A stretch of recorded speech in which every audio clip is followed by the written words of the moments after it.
Hi there, WNBA fans. It's Monday, May 12th, and we had 3 games over the weekend. We had Dallas against the Japanese team, the Toyota team, and the Sky versus the Lynx. And then we had Indiana versus Atlanta. I will cover the Sky versus the Lynx first. The first thing right off the top. In baseball they have what they call a 5-tool player. They say, oh yeah, if you're a 5-tool player, If there is such a thing in women's basketball, Nafisa Collier is it. Holy crap, she's so good. She plays defense, she blocks shots, she steals, she has a fadeaway, she has a 3-pointer, she has, just everything. It's so amazing. She's so good. Anyway, she had 26 points and just did her normal thing. And it was good to see Jessica Shepard back. She is going to help the Lynx a lot, I think. But Dorka, I can never pronounce her last name, Dorka Juhas, she decided not to play this season. And McBride wasn't there. I think she's playing in some other league. She's playing overseas right now. So she wasn't there. Overall, Courtney Williams, same as always, has that beautiful jump shot that she has. Natisha Heidemann has been getting steadily better each season. She blows right by people sometimes. She'll be, looks like she's guarded and then boom, right by. In for a layup. So, and as far as the Chicago Sky, Haley Van Lith played pretty well. She held her own. I think she's probably going to make that team. They're going to need somebody to back up Courtney Vandersloot. Vandersloot did not play. Angel Reese didn't seem to be, too impactful in this game. Camelia Cardoso played pretty well. She could be such more of a force that, when she gets the ball, sometimes she drops it too easily. But I'm sure, she's still really young, so she'll get stronger and stronger at that. Hines Allen played really well. She's a nice addition to the Lynx. The Lynx are going to be really tough. But Chicago, they look pretty good too. So I think they're going to be significantly better than they were last year. But we'll see. You never know. Injuries can change things. On to the second game. Dallas versus the Toyota team from Japan. I mean, they had someone that was 5'2". I don't even know if there's too many 5'2" players that play in Division I college, never mind the pros. But they were really quick. They relied so much on their threes, and they didn't make a lot of them.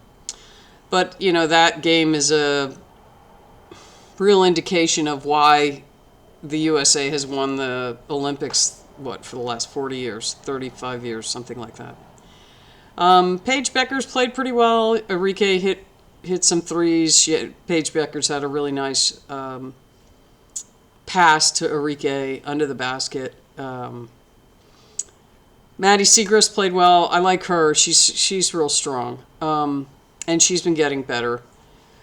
The guard from West Virginia, I can't think of her name off the top of my head, but she's been playing well. When I played in the Atlantic 10, we used to play West Virginia.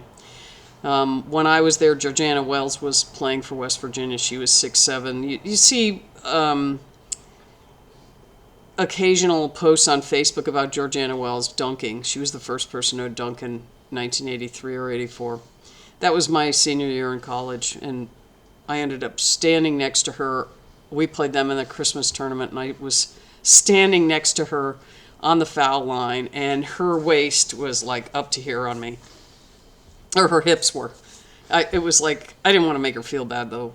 But they had a 6'7". She was 6'7". Her sister was 6'5". And then they had another woman that was, I think, 6'4" or 6'3". They had a really, really tall front court. Anyway, and then on to the third game, the Fever and the Dream. Brittany Griner didn't play much. She played just a little bit and then was out of there. Bree Jones she's solid. She's just hard to move. If you can't keep her out of the key, just gonna score. Same thing with Brittany Griner. If she gets close to the basket, it's game over. Indiana played fine. Caitlin Clark did her thing. She had one where she was like almost out of bounds on the wing. She was like 6 inches from being out of bounds, and she put it up and it swished. It's just shocking to me how far she shoots from. In my day, you wouldn't even think of doing that. We didn't have a 3-point shot then either, and we were playing with the men's ball, so it was a different. It just things were done differently then. You just worked for the best shot. But Indiana seems to be rolling along. Not too much to say on them. They're going to be a force to be reckoned with. But just like anything else, it's all going to come down to who's injured. And there's going to be 4 more games, so you're going to need that extra stamina. There's going to be extra games in the playoffs.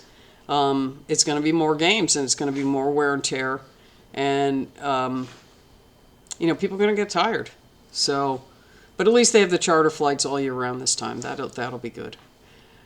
So that's my assessment for the weekend, and looking forward to next Friday when all the real games start. And there's a game going on right now with New York and the Toyota team, but just seeing how Dallas played against them, New York's going to just obliterate those poor women. But that's it.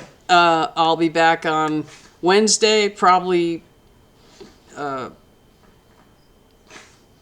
dealing with a lot of the people that get cut. I'm going to cover some of that. I just feel bad for those women. They work in their whole lives to do this, but at least they have the opportunity. I certainly never got that opportunity, and unless you were Cynthia Cooper or Cheryl Miller, and maybe a couple of others, you didn't really get a chance. You didn't even know about it. But it is what it is. Okay, see you on Wednesday.